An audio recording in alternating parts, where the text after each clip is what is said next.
हुलासगंज के गंभीरगंज के समीप सरकारी जमीन पर मुखिया द्वारा निजी निर्माण से गुस्साए ग्रामीणों ने किया सड़क जाम, आवागमन रही बाधित।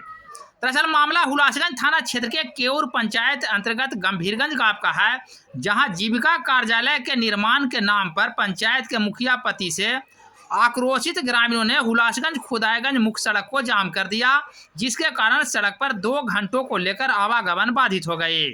दरअसल पंचायत के मुखिया पति के द्वारा ग्रामीणों को बताया गया कि उक्त सरकारी जमीन पर जीविका कार्यालय का निर्माण कराया जा रहा है, जिससे ग्रामीण खुश थे। लेकिन बाद में बुद्धिजीवियों के द्वारा पता करने पर पता चला कि सरकारी जमीन पर मुखिया के द्वारा निजी मकान बनाया जा रहा है। इससे गुस्साए ग्रामीणों ने हुलासगंज खुदाईगंज मुख्य सड़क को जाम कर दिया और आवागमन बाधित कर दिए।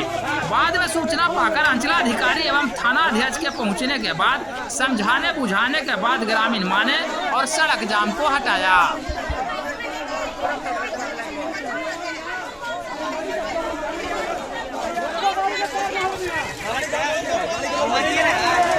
आगे सटे तो बैठ करके भाग